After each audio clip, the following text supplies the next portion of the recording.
anak rin ko. sa float. Ha? Akyat ka rin sa float. Oo, maakyat kami, manggugulo kami. Pasabog mo sa float?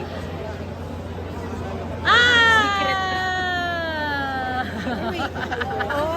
May kakaiba. Okay. Basta may topak yung float. Kakaiba yung float. Ito, Bakit So, dalawa pa yung K? Topak nga kasi. Nagpaka-topak kami. Double K. Sobrang topak. Kaya Sobrang topak. naging dalawa. Yun, hindi kasi yung PTSD yan na di ba? Ang PTSD kasi, pag hindi natin alam na may PTSD yung tao, tapos nakita natin, meron siyang ibang galaw, hindi natin siya maintindihan, automatically sinasabi natin topak. Sinasabi natin, di ba? Lagi natin sinasabi topak, siraulo, but actually hindi merong PTSD, merong problema, may pinagdadaanan. So ito yung makikita nyo dito sa pelikula na kailangan siya intindihin, kailangan alamin kung ano talaga yung pinagdadaanan ng tao. Diba? Lahat tayo may topak Diba? Lahat tayo may trigger, merong trauma. Meron tayong hindi porke dating sundalo si Arjo dito. Hindi lang to about pagiging sundalo, kundi tayong lahat ng mga tao. Lahat tayo may trauma. At lahat tayo, kahit hindi tayo sundalo, merong nagkakaroon ng PTSD. So yun yung ipapakita dito sa pelikula. Yung journey ng ng normal na si Kong Arjo, normal pa rin, okay pa siya. Then hanggang may pinagdaanan na trauma hanggang nagkaroon ng PTSD. So dito, sana maging eye-opener to ng lahat. Maganda yung dito, maganda yung message ng movie na to. At ang gagaling ng mga artista ko, lagi ko talagang sinasabi na Julia is honestly, merong nakita ang Nathan Studios ng bagong action queen na babae. Mark my words, si Julia, isang movie pa, yan na ang magiging bagong action queen. Yes. Wala siyang mga double dito. At 5% may double, pero 95% si Julia Hindi talaga yung pag mahirap na talaga, yung alam naming delikado, pero si Julia, yung makikita nyo doon, iba isang eksena na talagang tumalon siya talaga yon. Na nakabitin siya talaga yon. Siya talaga yon. I'm sure. Hindi, Baka kasi nag-training sinasabi, kay pero, Coco. yes, basta ako sinasabi ko, mark my word, next year, Julia, ang bagong action star. If yung anong topak mo, In Pag real life, sa nagutom. totoong in buhay. real life, Pag nagutom, pag nagutom, talaga, pag anong nagutom, ginagawa mo? tinutopak talaga ako pag nagugutom. Mainit ulo mo. Oo, sorry, pero tawag ko sa sarili ko, BG. PG. Ay, gutom. Si Arjo, anong topak? Si Arjo, ano man topak ni Arjo? Alam mo, honestly, hindi dahil anak ko yan, hindi ko nakikitang nagagalit yan. Sa buong buhay niya, Ang bait nun. sa buong buhay niya, nakita ko lang siya twice na galit. Yun pa lang. So, Si Maine, anong topak ni Maine? si Maine, ang topak, hindi ko alam, tanungin natin kay Maine. Baka magkamali ako ng sagot Makano mo pa ako Kamusta? Basta I love Maine, mabait siya. Dana, may misinterpret siya, pero yes, I love my daughter-in-law, sobra siya, mabait siya. Kamusta po? Ang apo ko sa sobrang busy ko nung kay JK na concert katatapos lang at katatapos ko lang ngayon, December 25 na talagang tinutukan ko.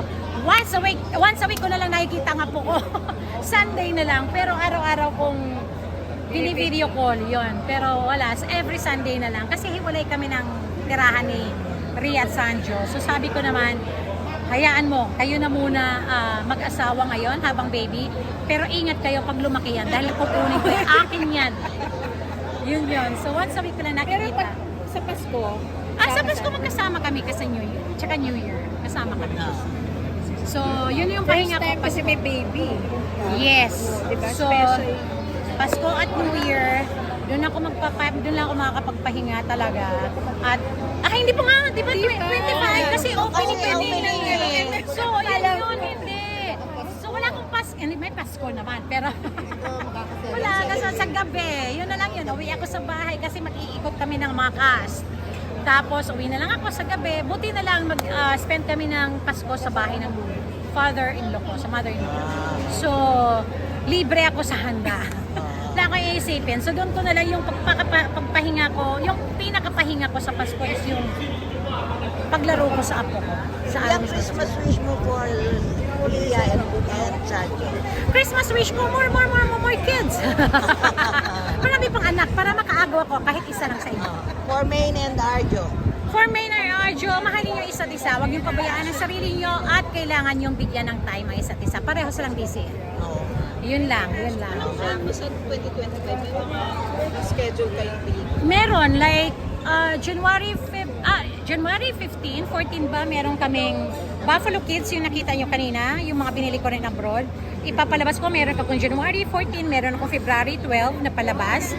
Tapos, meron akong, magsushoot kami ng January, February, na bagong movie para sa Metro Manila Film Fest 2025. Yes. Yes. Sino yan? Secret. Secret. Secret. Wala Yun. pang ano. Drama, action. Ayaw magsalita. Basta.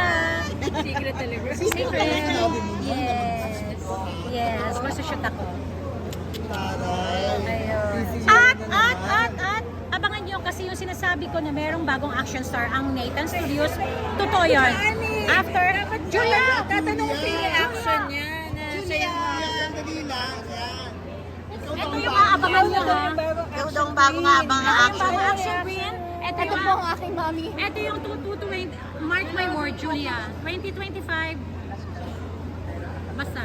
Ito ang naniniwala sa akin, kaya Ito yung react. Tinanong namin, tinuruan ba siya nito? Or binabantayan ba siya?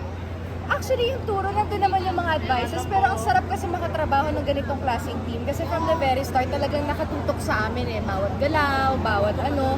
And ang sarap din nung yung setup, mafe-feel nyo na as artista kasi importante din sa amin yung vibe So lahat ng ng buong team namin, nakaka-proud. Kaya pag pinanood nyo to, nakaka-proud din maging isang Pilipino na ito yung produktong gawang atin. So yun yung lagi ko sinasabi sa mga interview kasi pinapanood nga natin yung mga action sa ibang bansa. Bakit hindi natin supportan yung sariling atin? Na-enjoy mo ang action? Sobra. Kaya Wala ka ayaw daw magpa-double. Ayaw. Sayang yung shot nila direct Para diretso kami na. Napako siya. Hindi siya nagreklamo na upo siya ako. Na-hospital ka. Hindi naman po kasi sakto. Na-aksidente na ako prior. May injection na ako. So protected naman. Tapos meron naman kaming medic team lagi sa set. So meron naman naglinis. Sa left knee ko po. Pero okay na. Gano'n ka kakabado nung napako siya as a producer? Mananakot ka. Actually, wala ako sa set. Nalaman ko na lang na napako nga, kaya nataranta ko. But anyway, ito lang sasabihin ko sa inyo, next year, 2025, mark my word, Julia ang bagong action star at gagawin namin. Meron akong follow-up na payagan mo, Mark Marla. Basta ikaw. Meron na kami follow-up for Julia at yes, ikaw ang bagong Kailan action star yan? ng Nathan Studios. Kailan ang follow-up? Basta. Malapit na. Lapit na. Malapit na. At reaction mo na bagong action star ka. Ang sarap sa pakiramdam, sinasabi ko nga kay tita na sobrang sarap sa pakiramdam na may naniniwala kasi sa'yo. So this time, kung sinusugalan ako ni tita, syempre susugalan ko kung ano yung pinaniniwalaan sa akin ni tita. So, i-embrace ko tong action na to. Yes, and Wow. panoorin niyo siya sa Topak. Panoorin niyo Oo, siya sa Topak. papanoorin Kanina, pinanood na to ng mga vloggers, pinanood na to ng mga TikTokers, pinapalakpakan si Julia. Pinapalakpakan siya. Hindi ako nang bobola. Panoorin niyo, magkikita-kita naman tayo sa December 19. Picture ng Yun.